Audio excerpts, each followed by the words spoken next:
வணக்க மக்களே, நாம இந்த ஆரோக்கியமான பதிவில் உடல் நரம்புகளை இரும்பு போல பலம் பெற வைத்துக் கொள்வதற்கு நம்ம என்னென்ன மாதிரியான ஆரோக்கியமான உணவுகளை எடுத்துக்கொள்ளணும், என்னென்ன மாதிரியான வாழ்க்கை நடைமுறைகளை கடைபிடிக்க வேண்டும் அப்படின்றத பற்றி விளக்கமாக பார்க்க போகிறோம்.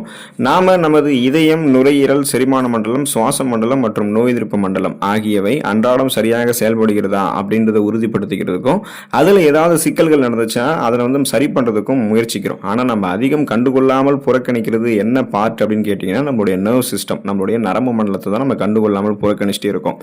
நமது உடலினுடைய இயல்பான செயல்பாட்டினுடைய ஒருங்கிணைந்த ஒரு முக்கிய பகுதியாக தாங்க நரம்பு மண்டலம் செயல்படுது. நரம்பு மண்டலம் தான் நமது நரம்பு முனைகள்ல இருந்து மூளைக்கு செய்திகளை அனுப்புது. நரம்புகள் தான் ஒரு உணர்வுகளை வெளிப்படுத்துறதுக்கும் புரிந்து கொள்வதற்கும் உதவிகரமாக இருக்கு.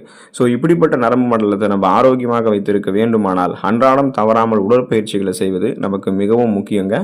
அதோட நரம்பு மண்டலத்தை வலுவாக வைத்துக் கொள்வதற்கு அன்றாட உணவுல சில குறிப்பிட்ட உணவுகளையும் சேர்த்துக்கணும். அந்த உணவுகள் எல்லாமே நரம்புகளை பலப்படுத்தக்கூடிய உணவுகள். இதனால நரம்புகள் நமக்கு முன்னாடியே பலவீனமாக தடுக்கப்பட்டு வலிமையாக இருக்கும். ஸோ அந்த உணவுகள் நம்ம என்னன்றதை பார்ப்போம். அதை பற்றி பார்க்கறதுக்கு முன்னாடி இந்த வீடியோவுக்கு மட்டும் ஒரு லைக் கொடுத்துட்டு இந்த தகவல் உங்களுக்கு தெரிஞ்சவங்களுக்கும் ஷேர் பண்ணிடுங்க. ஏன்னா இது அவங்களுக்கும் பயனுள்ளதாக இருக்கக்கூடிய ஒரு ஆரோக்கியமான பதிவு தான்.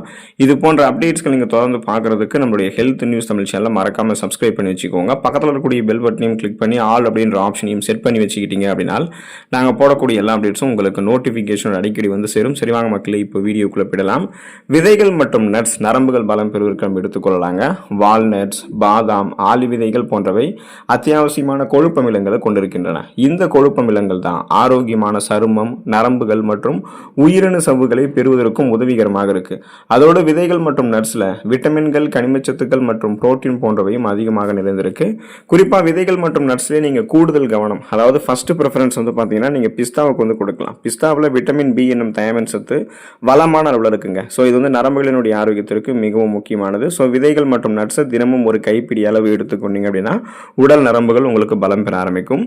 பன்றி இறைச்சி உங்களுக்கு வேணும் அப்படின்ற பட்சத்தில் நீங்கள் மாசத்துல 4 தடவை, அதாவது வாரத்தில் ஒரு தடவை பன்றி இறைச்சி சமைத்து எடுத்துக்கொள்ளலாம். விருப்பப்பட்டீங்க அப்படின்னா மட்டும் எடுத்துக்கலாம். ஸோ இதன் மூலமாக உங்களுடைய உடல் நரம்புகள் பலம் பெறும். பன்றி இறைச்சியில் நரம்புகளினுடைய ஆரோக்கியத்திற்கு அத்தியாவசிய சத்தான விட்டமின் பி என்னும் தயாமின் சத்து வளமான அளவில் இருக்கு. மேலும் நரம்புகளை பலப்படுத்தக்கூடிய இணை ஊட்டச்சத்துக்களாக இருக்கக்கூடிய பொட்டாசியம், பாஸ்பரஸ் மற்றும் புரோட்டீன் போன்றவையுமே பன்றி இறைச்சியில் இருக்குங்க. பன்றி இறைச்சி உடல் சூட்டை நமக்கு தனித்து உடலை குளிர்ச்சிப்படுத்தும். ஸோ கோடை காலங்களில் கூட நம்ம பன்றி இறைச்சியை வாரத்தில் ஒரு தடவை அளவாக சாப்பிட்டோம் அப்படின்னா எண்ணெய் எல்லாம் அதிகமாக சேர்க்காம அளவாக எடுத்துக்கொள்ளும் போது அது உடல் நலத்தை பராமரிக்கும், நரம்புகளையும் பலப்படுத்தும், உடலையும் நமக்கு குளிர்ச்சியாக வைத்திருக்கும். ஓட்ஸ் நம்ம நரம்புகள் பலம் பெறுவதற்கு எடுத்துக்கொள்ளலாங்க. இப்போ நம்ம வெஜிடேரியனாக இருக்கக்கூடிய பட்சத்தில் பன்றி இறைச்சி நமக்கு பிடிக்கல அப்படின்னா பன்றி இறைச்சிக்கு பதிலாக நம்ம ஓட்ஸை சாப்பிடலாம். ஏன்னா ஓட்ஸ்லையுமே விட்டமின் பி அதிகமாக தான் இருக்கு. கூடுதலாக ஓட்ஸில் என்னென்ன சத்துக்கள் இருக்குன்னு பார்த்தீங்கன்னா புரோட்டீன், மெக்னீசியம், இரும்பு சத்து, ஜிங்க், இந்த மாதிரி ஊட்டச்சத்துக்கள் எல்லாமே இருக்கு. இந்த ஊட்டச்சத்துக்கள் அனைத்துமே நம்மளுடைய நரம்புகளை அமைதியடைய செஞ்சு நரம்புகளுடைய இறுக்கங்களை தளர்த்தி நரம்புகளினுடைய ஆரோக்கியத்தை மேம்படுத்தக்கூடிய ஊட்டச்சத்துக்கள். ஸோ இப்போ நிறைய பேர் என்ன பண்ணுவாங்கன்னா மார்னிங் பிரேக்ஃபாஸ்ட்டாக ஓட்ஸ் எடுத்துக்குவாங்க. ஓட்ஸில் நிறைய வகைகள் இருக்கு. அதிக சர்க்கரை இருக்கக்கூடிய வகைகள், பழங்களை சேர்க்கக்கூடிய ஓட்ஸ் எல்லாமே இருக்கு. ஸோ இப்போ நீங்கள் வாழைப்பழங்களோட சேர்த்து கூட ஓட்ஸ் எடுத்தீங்கன்னா கூட உங்களுடைய உடல் புத்துணர்ச்சியாக இருக்கும். சுறுசுறுப்பாக அன்றைய நாளில் உங்களுடைய வேலைகளை நீங்கள் செஞ்சு முடிப்பீங்க. நரம்புகள் உங்களுக்கு பலமாகவே இருக்கும் நீங்கள் ஓட்ஸ் எடுத்துக்கொள்ளும் போது. கடல் உணவுகளை நீங்கள் நரம்புகள் பலம் பெறுவதற்கு எடுத்துக்கொள்ளலாங்க. நான்வெஜ் ஃபுட்ஸ் ஏதாவது ட்ரை பண்ணணும் அப்படின்னா இன்னொன்று ஒரு ஃபுட்ஸ் ட்ரை பண்ணணும்னு நினைக்கும் போது நீங்கள் கடல் உணவுகள், சீ ஃபுட்டு, ஃபிஷ்ஷு, நண்டு இந்த மாதிரி நிறைய சாப்பிடலாம். நரம்புகளினுடைய ஆரோக்கியத்திற்கு மிகவும் முக்கியமான சத்து எதுன்னு கேட்டீங்கன்னா அது விட்டமின் B12 தாங்க. ஸோ இந்த விட்டமின் B12 உங்களுக்கு எப்படியெல்லாம் ஹெல்ப் பண்ணுதுன்னு பார்த்தீங்கன்னா மூளையினுடைய ஆரோக்கியத்திற்கு இது மிகவும் உங்களுக்கு அவசியமான ஒரு ஊட்டச்சத்துங்க. ஸோ இது என்ன பண்ணும் அப்படின்னா உங்களுடைய மன இறுக்கத்தை தடுக்கிறதுக்கும் மன இறுக்கத்தை குணப்படுத்துறதுக்குமே முக்கியமான சத்துங்க. இந்த விட்டமின் குறைபாடு தான் உங்களுக்கு இதயம் தொடர்பான பிரச்சனைகள் மற்றும் நரம்பு சேதம் எல்லாம் உண்டாகும். அப்ப பாத்தீங்கன்னா இந்த விட்டமின் B12 குறையாம நம்ம பார்த்துக்கணும். அதுக்கு நாம சீ ஃபுட்ஸ் எடுத்துக்கலாம். கடல் உணவுகளான மீன்கள்ல விட்டமின் B12 அதிகமாக இருக்கு. ஆகவே அடிக்கடி நீங்க மீன் சாப்பிடுவதன் மூலமாக நரம்பு சம்பந்தப்பட்ட பிரச்சனைகள் முன்னாடியே தவிர்த்துக் கொள்ளலாம். அதுக்கு நீங்க வாரத்துல 2 நாட்கள் நீங்க பாத்தீங்கன்னா மீன் எடுத்துக்கலாம். ஸோ 2 முறை அப்படின்றத விட ஒரு வாரத்துல நீங்க 2 நாட்கள் நீங்க மீன் எடுத்துக்கொள்ளலாம். எண்ணெய் எல்லாம் அளவுக்கு அதிகமாக சேர்க்காம அளவாக எண்ணெய் சேர்த்து எடுத்துக்கோங்க. மீன்களை இந்த வறுத்து பொரித்து சாப்பிடுவதை விட மீன் குழம்புகள் வச்சு எடுத்துக்கிட்டீங்கன்னா உடலுக்கும் ஆரோக்கியம். அது உங்களுக்கு கொலஸ்ட்ரால் பிரச்சனையுமே இல்லாமல் நரம்புகளை பலப்படுத்துங்க. ஸோ வாரத்தில் 2 நாட்கள் மீன்கள் எடுத்துக்கொள்ளலாம். எடுத்துக்கிட்டிங்கன்னா நரம்புகள் உங்களுக்கு பலமாக இருக்கும். இறைச்சிகளை நரம்புகள் பலம் பெறுவதற்கு நம்ம எடுத்துக்கொள்ளலாம். இன்னும் நான்வெஜ் ஃபுட்ஸ்லேயே நம்ம இறைச்சிகளை ட்ரை பண்ணலாம். இறைச்சிகளில் விட்டமின் B12 அதிக அளவில் இருக்குங்க. இது நரம்புகளினுடைய ஆரோக்கியத்திற்கு அவசியமான ஒன்று. எனவே நீங்கள் உங்களுடைய டயட்டில் அப்பப்போ சிக்கன், மாட்டு இறைச்சி, ஆட்டு இறைச்சி இது எல்லாமே அப்பப்போ சுழற்சி அடிப்படையில் நீங்கள் சேர்த்துக்கணும். ஒரு வாரம் சிக்கன் சாப்பிட்டீங்கன்னா அடுத்த வாரம் மாட்டு இறைச்சி, அதுக்கு அடுத்த வாரம் ஆட்டு இறைச்சி, இந்த மாதிரி நீங்கள் சுழற்சி அடிப்படையில் இறைச்சிகளை வந்து சேர்த்துக்கொள்ளணும். இதனால் விட்டமின் B12 இல்லாமல் உங்களுக்கு அந்த விட்டமின் B12 மட்டும் இல்லாமல் இதர விட்டமின்கள், கனிமச்சத்துக்கள், புரோட்டீன் போன்றவையும் உங்களுடைய உடலுக்கு கிடைக்கும். உங்களுடைய உடல் நரம்புகள் பலம் பெறும்.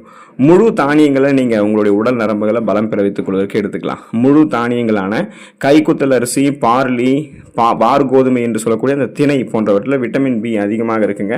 ஸோ விட்டமின் B வந்து நரம்புகளினுடைய ஆரோக்கியத்திற்கு அவசியமானது. வளரக்கூடிய குழந்தைகள் ஆரம்பித்து இளைஞர்களை தொடங்கி முதியவர்கள் வரைக்கும் அனைவருமே குயினோவா, பழுப்பு அரிசி, ஓட்ஸ் மற்றும் முழு கோதுமை ரொட்டி போன்ற ஆரோக்கியமான முழு தானியங்கள் நீங்கள் எடுத்துக்கொள்ளும் போது உங்களுடைய உடல் நரம்புகள் பன்மடங்கு உங்களுக்கு பலமாக இருக்கும்.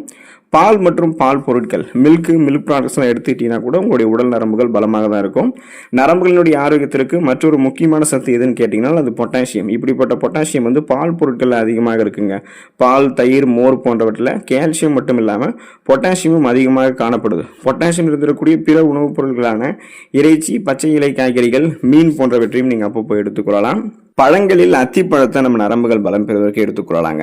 அத்திப்பழம் சாப்பிடும்போது நரம்புகளுக்கு வலிமை கிடைக்குதுங்க. உடல் பலத்தை ஒட்டுமொத்தமாகவே அதிகரிக்கக்கூடிய சக்தி அத்திப்பழத்துக்கு உண்டு. நம்ம அத்திப்பழத்தை எந்த மாதிரி எல்லாம் சாப்பிடலாம் அப்படின்னா, இப்போ நம்ம தினமும் 1 அல்லது 2 அத்திப்பழங்களை இப்போதான் பறிச்சிருக்கோம் அப்படின்னா அந்த ஃப்ரெஷ்ஷான அத்திப்பழங்களை எடுத்துக்கொள்ளலாம். இல்லைனா உலர வைக்கப்பட்ட அத்திப்பழங்களை எடுத்துக்கலாம். உலர வைக்கப்பட்ட அத்திப்பழங்களை தேன் போன்றவற்றில் ஊற வைத்தும் எடுத்துக்கொள்ளலாம்.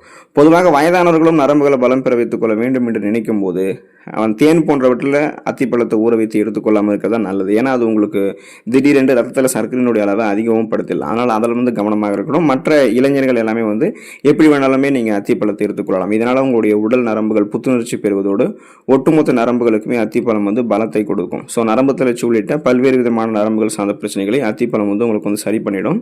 பிரண்டை கீரையை நீங்கள் உடல் நரம்புகள் பலம் பெறுவதற்கு எடுத்துக்கொள்ளலாம். உடல் நரம்புகளை நன்கு வலுப்படுத்தக்கூடிய சக்தி பிரண்டை கீரைக்கு இருக்குங்க. பிரண்டை கீரையை நீங்கள் உங்களுடைய உணவுகளை எடுத்துக்கொள்ளும் போது அது உடலுக்கு பலம் கொடுக்கறதோடு மட்டும் இல்லாமல் உங்களுடைய உடல் நரம்புகளையுமே பிரண்டை கீரை வலுப்படுத்தும். அது மட்டும் இல்லாமல் பிரண்டை கீரையை வாரத்தில் 2 முறை நீங்கள் உங்களுடைய உணவுகளை சமைத்து எடுத்துக்கொண்டீங்க அப்படின்னா நரம்பு சம்பந்தப்பட்ட பிரச்சனைகளை வராமல் முன்னாடியே தடுத்துக் கொள்ளலாம். நரம்பு சார்ந்த பிரச்சனைகளை வந்ததுக்கு அப்புறம் குணப்படுத்திக் கொள்வது சரிதான். ஆனால் வரதுக்கு முன்னாடி தடுக்கிறதுக்கான வழிமுறை இருக்கு அப்படின்னா அது பிரண்டை கீரையில் தான் இருக்கு. ஸோ பிரண்டை கீரையை வாரத்தில் 2 முறை சேர்த்து முன்னாடியே சாப்பிட்டீங்கன்னா நரம்பு தளர்ச்சி எல்லாம் வராமல் முன்னாடியே நீங்கள் ஆரோக்கியமாக இருக்கலாம். நரம்பு தளர்ச்சி பிரச்சனையை சரி செய்வதற்குமே இப்பவும் கூட நீங்கள் வந்து இந்த மாதிரி பார்த்தீங்கன்னா இந்த கீரை வகைகள் நீங்கள் எடுத்துக்கொள்ளலாம். அதாவது பிரண்டை கீரையை நீங்கள் உங்களுடைய உணவுகள் எடுத்துக்கொள்ளலாம். மாதுளம் பழத்தை நரம்புகள் பலம் பெறுவதற்கு எடுத்துக்கொள்ளலாங்க. நரம்பு மண்டலம் ஆரோக்கியமாக இருக்கிறதுக்கு மாதுளம் பழம் சாப்பிடுவது ரொம்ப ரொம்ப நல்லதுங்க.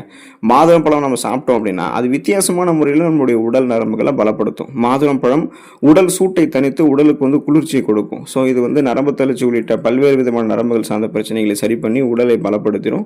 மாதுளம் பழம் நரம்புகளையுமே வலுப்படுத்தும். ஸோ தொடர்ந்து நீங்கள் சுழற்சி அடிப்படையில் இந்த உணவுகள் எடுத்துக்கொண்டு உடல் நரம்புகளை பலம் பெற வைத்துக் கொள்ளுங்க. புற நரம்புகள் வலு குறையாமல் பார்த்துக் கொள்ளுங்க. நரம்பு தளர்ச்சி உள்ளிட்ட பல்வேறு விதமான நரம்புகள் சார்ந்த பிரச்சனைகளிலிருந்து விடுபட்டு உடல் நரம்பு மண்டலத்தையே பலமாக பராமரித்துக் கொள்ளுங்கள். ஆரோக்கியமாக இருங்க.